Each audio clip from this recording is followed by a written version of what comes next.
Selective Secularism. The Hindu quest for equal justice in India's courts, written by Parth Ojha's India's constitution, promises equal dignity for all faiths, yet selective secularism magnifies minority grievances while dismissing Hindu concerns.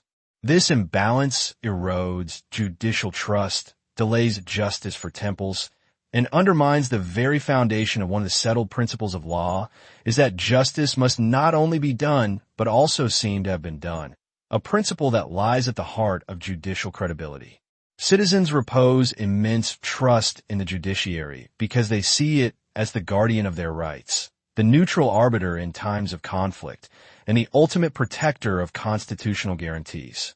However, recent developments have triggered a wave of disquiet, particularly among Hindus, who increasingly perceive the judiciary as inconsistent and, at times, prejudiced when it comes to matters affecting their faith.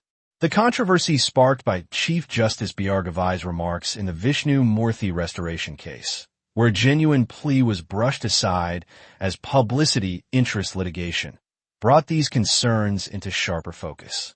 The remarks were not merely a rejection of a petition. They appeared to many as a casual dismissal of Hindus' deeply held faith. In a democracy like India, where faith and law are often intertwined, such perceptions carry real weight. If a section of society comes to believe that the judiciary shows less respect or sensitivity toward their faith compared to others, the very trust and credibility that form the judiciary's greatest strength begin to weaken. Even if this feeling exists only among a small group, it is serious because once doubts arise about judicial impartiality, the very foundation of the justice system is put at risk. This article examines why some Hindus are increasingly disillusioned with judicial attitudes, why this perception of selective secularism is problematic, and how genuine equality before the law can be achieved by addressing these inconsistencies. Constitutional promise versus judicial reality. The Constitution of India enshrines the principle of equality before the law under Article 14. It guarantees freedom of conscience, as well as the right to freely profess, practice, and propagate one's religion under Article 25. On paper, these provisions apply uniformly to everyone, regardless of their religion. Yet in practice, some judicial pronouncements often give the impression of a dual standard.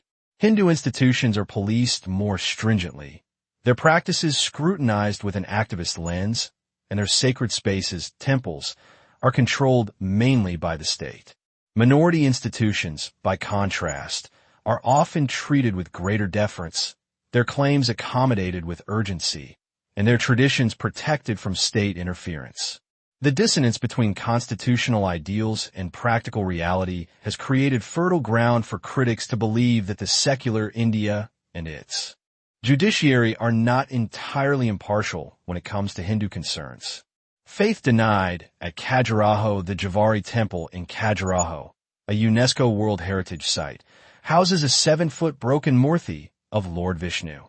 The Murthy was mutilated during Mughal invasions. Several times, Hindus have pleaded with governments and the Archaeological Survey of India, ASI, to restore it, but to no effect.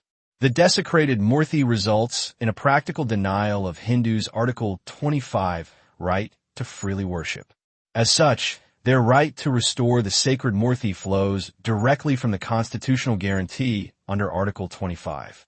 By prioritizing ASI, ACT, 1958, over the living faith of Hindus, the system is subordinating fundamental rights to technicalities, contradicting Article 13, 2, which voids any law inconsistent with fundamental rights. The crucial point here is why a statutory provision should outweigh a constitutional provision, particularly a fundamental right to worship guaranteed under Article 25, 1 of the Constitution. Since the government and ASI have ignored this issue, Hindus, having no other recourse, turn to the judiciary. However, instead of ordering restoration or suggesting that the government amend the laws, or at least issue a notice to the ASI, the petition was dismissed, being termed as a publicity interest litigation.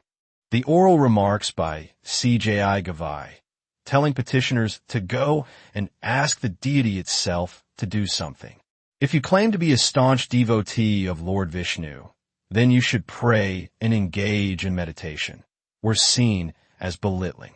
Such remarks deepen the sense of judicial apathy toward Hindu concerns and seem to make a mockery of the petitioner's faith, Hinduism, by the very institution meant to protect his faith and rights. For millions of Hindus, a murti is not just a piece of stone, but a living embodiment of divinity. In law, it is also considered a juristic personality. Even if the court believed it lacked jurisdiction, it could have simply declined the PIL, public interest litigation, by citing ASI's authority, without making any adverse remark on the petitioner's faith. Advocate Vineet Jindal wrote to the Chief Justice to withdraw his remarks. The Chief Justice later clarified that his words were misunderstood and that he respects all religions. While the clarification was welcome, it raised a crucial discussion in the public domain. Should such remarks have been made at all in court? In a country where judicial words carry the weight of destiny, even unintended phrases can appear as bias. This is why, across Indian history, judges were warned against even the appearance of partiality, as it is not enough to do justice. It must also be perceived that justice has been done. When Hindu faith meets judicial apathy, the Vishnu Murthy case is not an isolated episode. Hindus have faced a series of dismissals, often accompanied by remarks that trivialize their devotion, and which would never be tolerated if directed at minorities. For instance, Bombay H.C. 2025, an urgent plea against mocking the holy festival was dismissed with the admonition, "Don't be so sensitive." Allahabad H.C. 2025, a PIL against a book defaming goddess Gayatri was rejected as repetitive, signaling tolerance for insults to deities. Bombay H.C. 2025, a complaint against a song mocking Lord Shiva was dismissed with the reasoning that every action disliked by a class is not an outrage of religious sentiments. Supreme Court 2023, petitions against the Adipurish movie for distorting Hindu epics were rejected with the comment, "Everyone is touchy about everything now." Madras H.C. 2022, cases against conversions and misuse of loudspeakers were dismissed with the remark that tolerance is a tenet of every Hindu. Bombay H.C. 2018, a case against social media ridicule of Hinduism was dismissed with the advice to get a sense of humor. Supreme Court 2014, in the PK movie case, the court told petitioners, if you don't like it, don't watch it. Each of these rulings normalized disrespect towards Hindu traditions. Chapter 16 of the Bharatiya Nyaya Sanhita, 2023, and Chapter 15 of the Indian Penal Code, 1860, designed to deal with offenses relating to religion, are generally seen as rarely invoked in Hindu cases, but are seen as quickly actionable in other scenarios. Asymmetric secularism, imagine if the same remark, as made in the Lord Vishnumurthy case, had been directed at the Muslim community. The reaction would have been immediate and apocalyptic. Bar councils would issue condemnations, the media would scream judicial Islamophobia, NGOs would rush petitions to the UN, political parties across the aisle would jump in, and the Chief Justice would be tarred as a bigot. But if Hindus are mocked, watch the silence set in. No lawyers' bodies pass resolutions, no protests erupt, no leaders intervene, no judge is asked to step aside. That's because in Bharat, secularism is a one-way street. Minority hurt is headline news, Hindu hurt is trivialized. The same asymmetry was evident when the Supreme Court recently stayed some provisions of the Waqf Amendment Act, 2025, including clauses aimed at preventing encroachment. Yet, petitions on Hindu causes, from Kashi Vishwanath Temple Jayamwapi Mosque to the challenge against the Places of Worship Act, 1991, have languished for years. Hindu temple cases languish for generations, while minority grievances find instant redress. Call it what you will, but this is bias dressed up as secularism, rewarding riots, punishing faith. The asymmetry persists because different communities channel their grievances through different forms. When Muslims feel offended, the response often escalates from street protests to riots to savage killings, like Kanhaiyalal's beheading in Udaipur for backing Nupur Sharma. Violence becomes the message. The state and judiciary, fearing bloodshed, tiptoe around, shifting blame onto victims. Instead of punishing the killers, the court scolded Nupur Sharma for a loose tongue, even accusing her of setting the country on fire. Justice Bose violence dictates. Hindus, by contrast, seek justice in courts. They file petitions, argue their cases, and place faith in legal remedies. But instead of timely justice, they receive dismissals and mockery. The message conveyed is dangerous. Aggression receives a remedy, while patience invites ridicule. This twisted reward system, appeasing the violent while restraining the law-abiding, if left unchecked, corrodes the pillars of democracy itself. Unequal burden of proof, another glaring bias, is seen in the matter of evidence. The Waqf Amendment Act, 2025, abolished the controversial Waqf by user clause, which allowed land to be claimed as Waqf merely on the basis of usage, without any documentary proof. The Supreme Court criticized this reform, asking how Muslim institutions could produce 500-year-old land records. Yet in the Ram Janmabhoomi case, Hindus were asked to produce centuries-old archaeological, textual, and historical evidence to establish Sri Ram's birthplace. Ancient texts, such as the Skanda-Purana, colonial-era maps, and ASI findings, were scrutinized in minute detail before the court ruled in favor of the temple. The burden of proof, therefore, appears lopsided. Leniency for Muslim claims, but exacting demands from Hindus. Judicial inconsistencies. Commentators, such as Dr. Anand Ranganathan, have highlighted patterns of judicial inconsistency. He remarked that episodes, such as the Supreme Court's recent observation on a Bhagwan Vishnu Murthy, are not isolated. According to him, there have been several instances where the court's approach appeared discriminatory towards Hindus. He pointed out that the Supreme Court refused to reopen the genocide cases of Kashmiri Hindus from 1990, citing lapse of time, while simultaneously constituting an SIT for the 1984 anti-Sikh riots that occurred 6 years earlier than the Kashmiri Hindus genocide. He also questioned why the state is allowed to control Hindu temples while similar controls are never extended to mosques or churches. On the issue of free speech, he contrasted the court's sharp censure of Nupur Sharma for merely quoting Islamic scripture with its silence, when political leaders like Udhayanati Stalin made derogatory remarks about Sanatan Dharma. Dr. Ranganathan also flagged the ban on animal sacrifice for Hindus while halal practices continue for Muslims. The Judicial Ratification of the Places of Worship Act, 1991, in the Ayodhya judgment that freezes historical injustices, and the Sabarimala verdict that singled out Hindu practices while ignoring parallel exclusions in Islam and Christianity. He noted how, during the anti-CAA protests, the Shaheen Bagh blockade was deemed illegal, but the court sought mediation instead of enforcement, a leniency never extended to Hindu causes. Advocate Vishnu Shankar Jain has echoed similar concerns. He recalled instances such as the Delhi High Court's remark that Lord Shiva does not need protection while allowing demolition of a temple in Delhi, an observation upheld by the Supreme Court. He highlighted how Waqf-related cases are directly entertained by the Supreme Court under Article 32, but Hindu temple cases are deflected to other courts. He gave the example of challenges to Hindu temple endowment laws filed in 2013, which, after 12 years of waiting, were directed by the Supreme Court to be returned to the high courts. In contrast, petitions challenging amendments to the Waqf Act in 2025 received urgent hearings and interim relief within a matter of months. Mr. Jain, while criticizing the remarks made in the Javari Temple case, rightly noted that such comments deeply pain the Hindu community. He recalled how Hindu processions, such as the Jagannath Yatra and Kanwar Yatra, were halted during the COVID-19 pandemic, while Bakra processions in Kerala were allowed to continue by the same bench of Justice Nariman, now retired. He further pointed out how demolitions in Jahangirpuri were directly entertained by the Supreme Court, while Hindus seeking remedies for temple rights under Article 32 were told to approach lower courts. Dharma of impartiality, the foremost duty of a judge has always been integrity, not just freedom from corruption, but absolute impartiality, detachment, and fairness.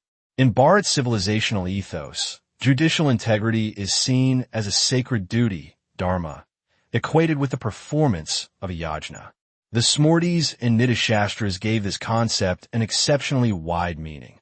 Brihaspati says, a judge should decide cases without any consideration of personal gain or any kind of personal bias, and his decision should be in accordance with the procedure prescribed by the texts.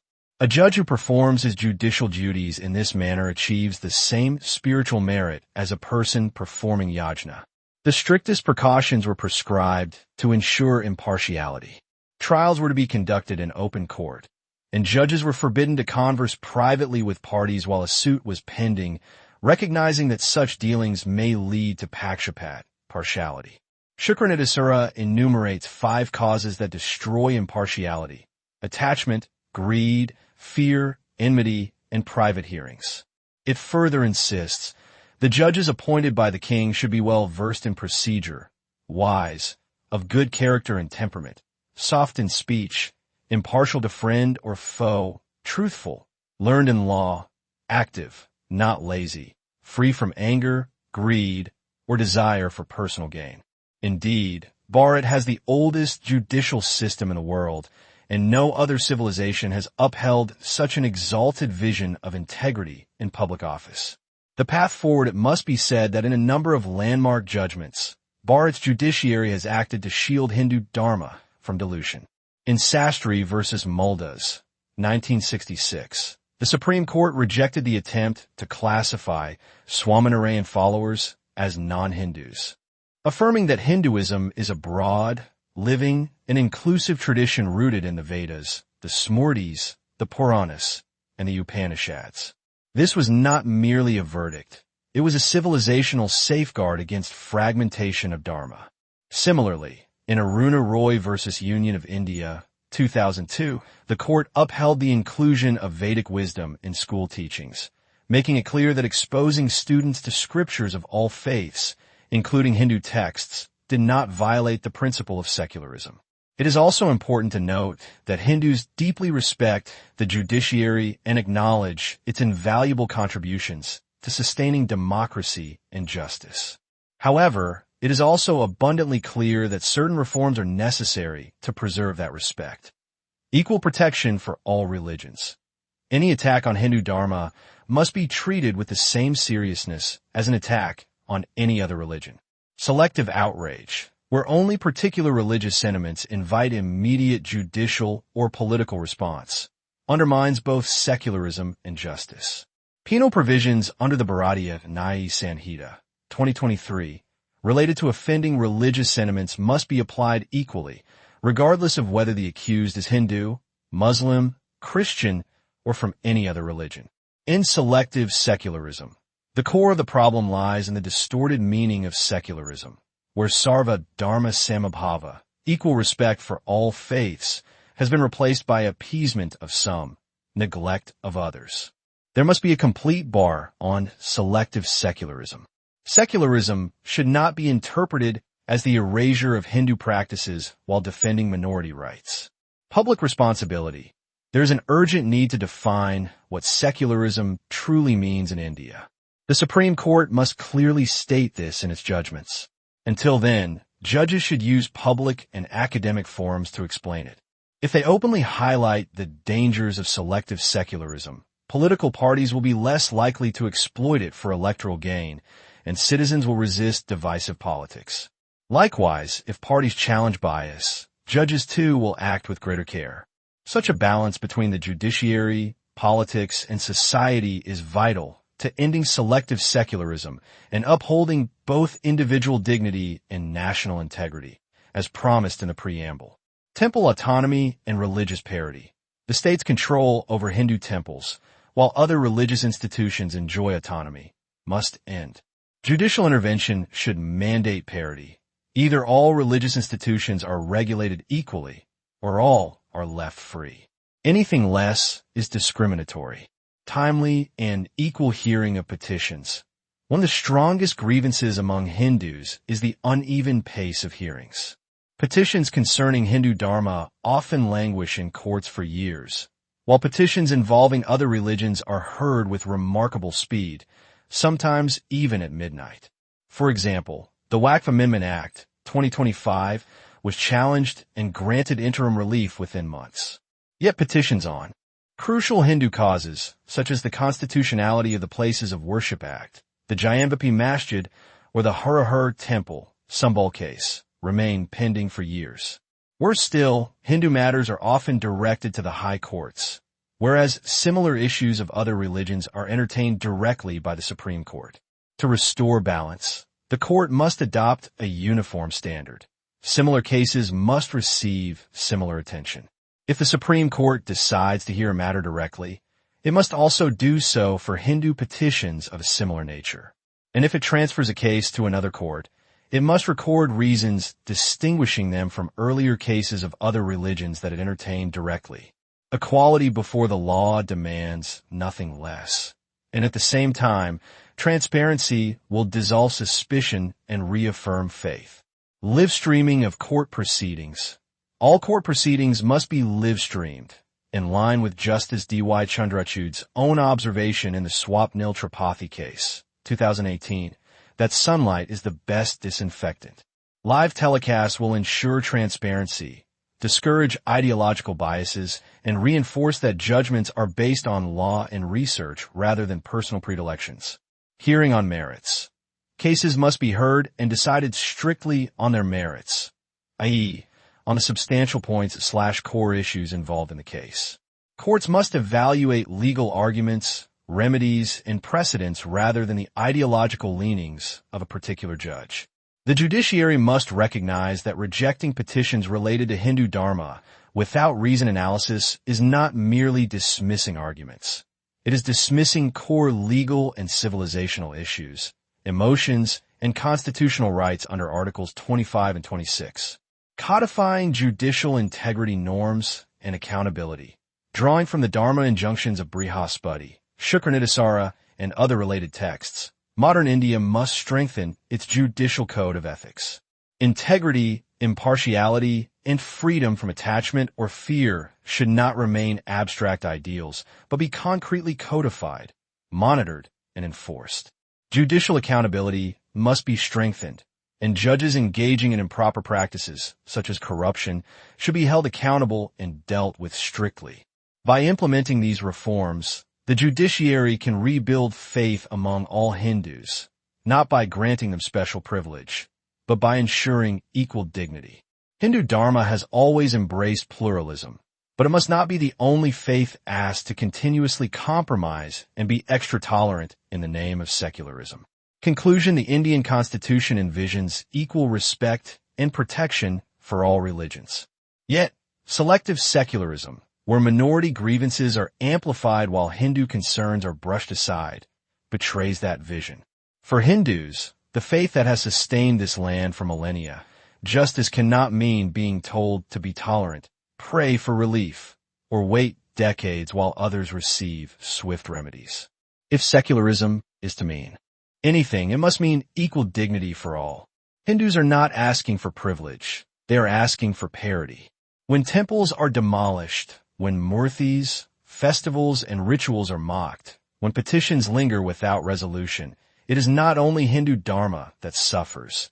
It is India's constitutional promise of equality that is undermined. The judiciary must now introspect. The trust of Hindus, the very majority whose ancestors preserved this civilization, cannot be taken for granted. True secularism will exist only when Hindu concerns receive the same seriousness, dignity, and urgency as those of every other faith.